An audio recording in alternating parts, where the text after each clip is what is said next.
नमस्कार, मैं अंकित पुनः एक बार आप सभी का स्वागत करता हूं। जैसा कि आप सभी जानते हैं, अभी हम हिस्ट्री की जो है वो अब तक around I think 30 to 40 questions जो हैं वो हमने कंप्लीट कर लिए हैं, है ना। अब जो हैं वो हम उनसे आगे जो है वो क्वेश्चंस अपने जो हैं वो करने वाले हैं।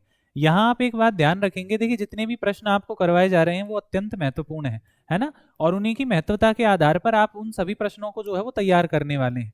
लास्ट जो है आप जानते हैं, ये हमारा प्रश्न था जो अल बिरूनी से संबंधित है, और ये महत्वपूर्ण आपका प्रश्न था, ये आप जानते हैं, है ना। ये सब आपको मैंने बता दिया था, है ना। यहाँ से जो है वो आज के हमारे क्वेश्चन जो है वो आपके शुरू होते हैं। देखो ये प्रश्न जो है वो आपके कहीं ना कहीं चैप्टर को रिलेट करते हैं, और चैप्टर्स आपकी जो चैप्टर्स की अंडरस्टैंडिंग है वो कहीं ना कहीं आपकी होनी चाहिए, है ना। तो यहाँ पे मैं कोशिश करूंगा कि कहीं ना कहीं उससे रिलेटेड आपको चीजें जो है वो सारी मैं बताता रहूं।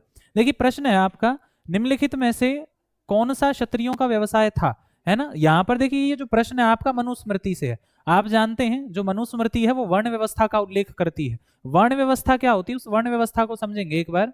वर्ण व्यवस्था का अगर आपको पता चले, देखिए यहाँ पर आपको जो है वो कहीं ना कहीं थोड़ा सा समझना है चीजों को।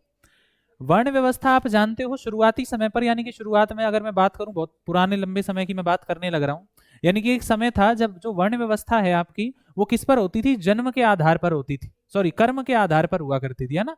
कर्म के आधार पर वर्ण व्यवस्था, वर्ण का मतलब होता है यहाँ मैं जाति से जो है वो इसका अर्थ ले लूंगा, परंतु ये थोड़ा सा इसका संकीर्ण आपका अर्थ हो जाएगा, है ना। हालांकि वर्ण का अर्थ जाति नहीं होता, ये बात ध्यान रखनी है आपको, जाति की अलग परिभाषा होती है ना।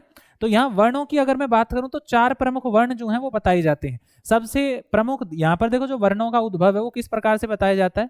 ऐसा कहा जाता है कि एक ब्रह्म पुरुष था, उस ब्रह्म पुरुष के सर से, यानी कि मैं जो मस्तिष्क वाला जो आपका क्षेत्र है वहां से जो है वो ब्राह्मणों का उद्भव हुआ। तो सबसे पहला वर्ण या जो उच्च वर्ण बना वो आपका ब्राह्मण बना।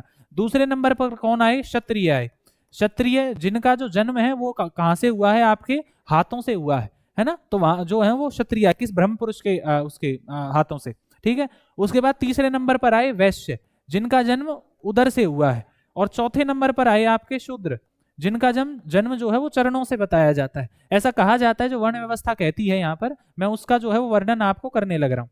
तो वर्ण व्यवस्था के अनुसार ये आपकी व्यवस्था बताई गई, और इन सभी के जो है वो आप जानते हो व्यक्तिगत जो है वो आपके इनके सभी के कार्य जो है वो बताए गए थे, यानी कि भाई किस वर्ण का कार्य क्या होगा ये निर्धारित कर रखा था। पर मैं आपको फिर बता रहा हूँ कि कर्म के आधार पर होता था ये पहले, यानी कि जिसमें आपकी रुचि है। मान लीजिए कि आपको लड़ाई से डर लगता है तो आप क्षत्रिय वर्ण में हो ही नहीं, है ना। आपको अध्ययन करवाने का कार्य अच्छा लगता है तो इसका मतलब आप ब्राह्मण वर्ण के अंदर आ गए, चाहे आप किसी भी जाति से संबंध रखते हो। तो ये पहले जन्म आधारित थी, परंतु इसको बाद में सॉरी कर्म आधारित थी, बाद में इसको जन्म आधारित कर दिया गया, यानी कि जिसके जो पैदा होगा वही उस जाति का जो है वो हो जाएगा। तो यहाँ प्रश्न देखिए क्या है, निम्नलिखित में से कौन सा क्षत्रियों का व्यवसाय नहीं था। यहां अब आपको ये बात समझनी है। देखो क्षत्रियों का जो व्यवसाय था पहले वो बता दूं, यानी कि जो उनके कर्म थे वो क्या थे। सबसे पहले अगर मैं बात करूं क्षत्रियों की, तो क्षत्रियों को क्या कार्य दिए गए, एक तो था उनका रक्षा करने का। भाई जो जनता की जो रक्षा है, प्रजा की जो रक्षा है, वो उनका जो काम है वो किसका है, क्षत्रियों का रहेगा। वो यज्ञ करवा सकते थे, है ना। वो दान दे सकते थे, वो मतलब जो अध्ययन है वेदों का इन सब का वो अध्ययन कर सकते थे, करवा नहीं सकते थे, मैं यहाँ फिर कहने लग रहा हूँ, है ना। वो ये कर्म जो है वो कर सकते थे। अब यहाँ देखो जरा, यहाँ पहला ही प्रश्न है बलिदान करना और उपहार देना, ये कर्म जो है यही पहले वाला ही क्षत्रियों का है। दूसरा वेद पढ़ाना, पढ़ाने की बात हो रही है, पढ़ने की बात नहीं हो रही। और पढ़ाने का जो कार्य है वो सारा किसको दिया, ब्राह्मणों को दिया गया, यानी कि जो शिक्षा से संबंधित कार्य है उसको ब्राह्मण माना गया। यहाँ पर देखो मैं फिर कहने लग रहा हूँ, यहाँ में जाति संबंधित ये जो चीजें आपकी वो कर्म आधारित हैं, जन्म आधारित नहीं है। ब्राह्मण को श्रेष्ठ क्यों दर्जा दिया गया, क्योंकि जो शिक्षा है, जो जीवन का सबसे महत्वपूर्ण भाग है, वो सर्वश्रेष्ठ है, इसीलिए ब्राह्मणों को श्रेष्ठ दर्जा मिला है यहाँ, है ना। दूसरा जो व्यापार और कृषि, ये दोनों ही कार्य किसके थे, वैश्य के थे। यहाँ वैश्य की बात करने लग रहा हूँ, वैश्य का यहाँ अर्थ आप सीधा ले सकते हो, व्यापारियों से ले सकते हो, है ना। तो ये जो दोनों कार्य थे इसके थे। तो आपको ध्यान रखना है, इस प्रश्न का आपका उत्तर क्या हो गया, आपका ये हो चुका है, ठीक है। चलिए आगे देखें। नेक्स्ट क्वेश्चन है हमारा, महाभारत में कितने श्लोक थे। देखिए महाभारत का जो समालोचनात्मक संस्करण है उस अध्याय से ये आपका प्रश्न पूछा गया है। आप जानते हो महाभारत का समालोचनात्मक संस्करण किसने तैयार करा था, वीएस सुखतांकर ने करा था, है ना। एक संस्कृत विद्वान थे, उनके द्वारा पूरे भारत से जो है वो इनकी जो आपके अभिलेख वगैरह थे उनको एकत्रित करा गया, पांडुलिपियों को एकत्रित करा गया, और उनका अध्ययन करके महाभारत की जो है वो एक तरीके से मैं कहूँ एक प्रतिलिपि बनाई गई, है ना। तो ये बात ध्यान रखनी है आपको। यहाँ पूछिए कितने श्लोक हैं, ये आपको ध्यान रखना है। देखो महाभारत को एक गतिशील ग्रंथ कहा जाता है। गतिशील का मतलब होता है जो लगातार एक तरीके से उसके अंदर चीजें जुड़ती जा रही हैं। और वर्तमान स्थिति ये है कि जो आपका महाभारत है उसके अंदर 1 लाख से भी अधिक जो है वो आपके क्या हो चुके हैं, श्लोक हो चुके हैं। ये बात आपको ध्यान रखनी, तो इसका आपका डी आंसर हो जाएगा। चलिए नेक्स्ट, संगम किस भाषा का साहित्य है? तो संगम आपको ध्यान रखना है तमिल भाषा का साहित्य है ना। चलिए, व्यापारी और कारीगरों के संघों को क्या कहा जाता था? तो इनको श्रेणी कहा जाता था। ये श्रेणी गलत लिखा हुआ है यहाँ पर, श्रेणी कहा जाता था। जो व्यापारी और आपके कौन होते थे, आपके कारीगर होते थे, उनको उनके संघ को यानी कि ग्रुप को क्या कहते थे? श्रेणी कहते थे। ये बात आपको ध्यान रखनी।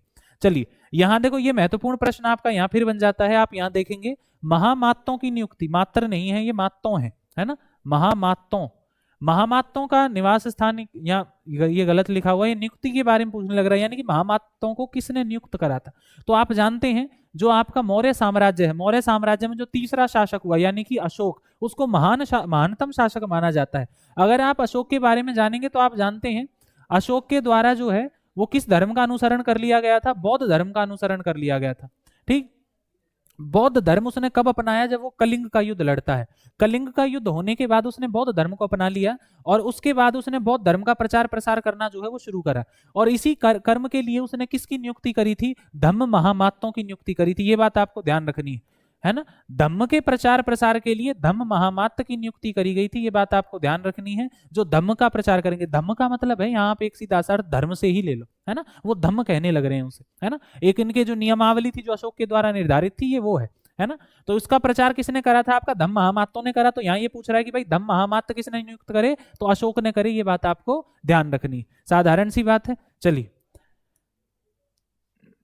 नेक्स्ट क्वेश्चन है मौर्य साम्राज्य की स्थापना। ये मैं पहले ही आपको बता चुका हूं कि भाई मौर्य साम्राज्य की स्थापना जो है वो चंद्रगुप्त मौर्य के द्वारा करी जाती है और उन्होंने नंद वंश का जो आखिरी शासक था घनानंद, उसकी हत्या करके आपकी मगध के अंदर मौर्य साम्राज्य की स्थापना करी थी, है ना। तो ये बात जो है वो हमारी पहले हो चुकी है।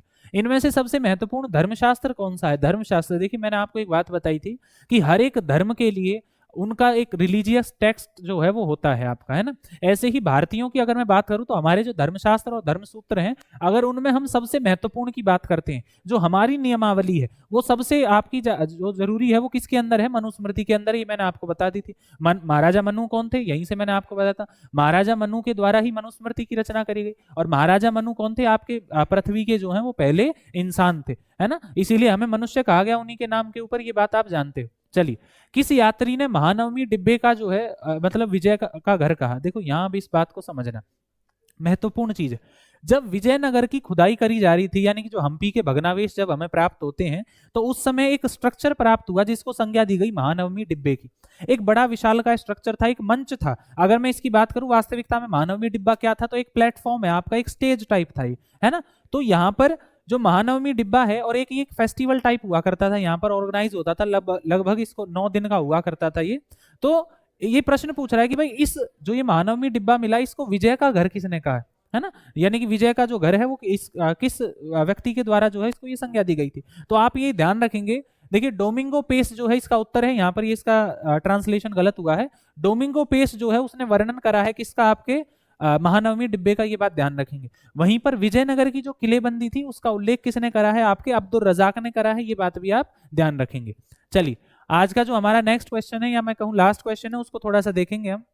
सॉरी लास्ट नहीं है, सेकंड लास्ट क्वेश्चन है हमारा, है ना। क्वेश्चन क्या है आपका? इब्न बतूता डैश वर्ष तक भारत में रहा। यानी कि इब्न बतूता जो है वो भारत में कितने वर्षों तक रहा? आप जानते हो इब्न बतूता 1333 के अंदर कहां से आया? मोरक्को से आया। और ये कहां का? मोरक्को का यात्री था और इसके द्वारा जो ग्रंथ लिखा गया वो कौन सा था? रिहल्ला था, है ना। और ये किसके शासनकाल में भारत आता है? मोहम्मद बिन तुगलक के शासनकाल में भारत आता है। तो ये बात आपको ध्यान रखनी है ना। और ये कितने वर्ष रहा था? ये 12 वर्ष तक भारत के अंदर यार रहा। ये बात आपको ध्यान रखनी। आप जानते हो मोहम्मद बिन तुगलक के द्वारा इसको क्या बना दिया गया था? काजी बना दिया गया था, यानी कि न्यायाधीश बनाया गया था। ये बात मैं आपको बता चुका हूं, है ना। और साथ में इसको अपना राजदूत बनाकर, एम्बेसडर बनाकर चीन भी भेजा गया था। ये भी बात आपको ध्यान रखनी। चलिए नेक्स्ट क्वेश्चन है हमारा, आपका आखिरी मतलब आज का जो आखिरी प्रश्न है वो हमारा ये है। तो प्रश्न को देखेंगे। देखिए मध्य एवं दक्षिण भारत में कब्रगाह पर रखी बड़ी बड़ी चट्टानों को क्या कहा जाता था? देखो यहाँ जो है वो थोड़ा सा आपको शब्द पर जाना पड़ेगा, आपको उत्तर यहाँ से मिलेंगे। देखो यहाँ आप जो ऑप्शन है आप वो कृपया करके इंग्लिश के देखें। देखो क्वेश्चन क्या है, मध्य एवं दक्षिण भारत के अंदर जो कब्रें होती थी आपकी, उनके ऊपर जो बड़ी बड़ी चट्टानें रखी जाती थी उनको क्या कहा जाता था? ये प्रश्न आपसे पूछा जा रहा है। तो अब यहाँ इसका जो उत्तर है वो आपका क्या हो जाएगा? मेगालिथ्स हो जाएगा। देखो मेगा का मतलब होता है विशाल, लिथ का मतलब होता है चट्टान। तो यहाँ पर इसी से हमारा जो अर्थ निकल जाता है। जो मेगालिथ है ये लैटिन भाषा से इसका प्रादुर्भाव है इस शब्द का, है ना। इसको हम पाषाण के मतलब महापाषाण कह देंगे हम इसको हिंदी के अंदर, तो ये बात ध्यान रखनी है। तो इसका आपका उत्तर क्या हो जाता है, आपका डी हो जाता है ना। तो ये आज का हमारा लास्ट क्वेश्चन था। तो आज के लिए धन्यवाद, मिलते हैं नेक्स्ट सेशन के अंदर।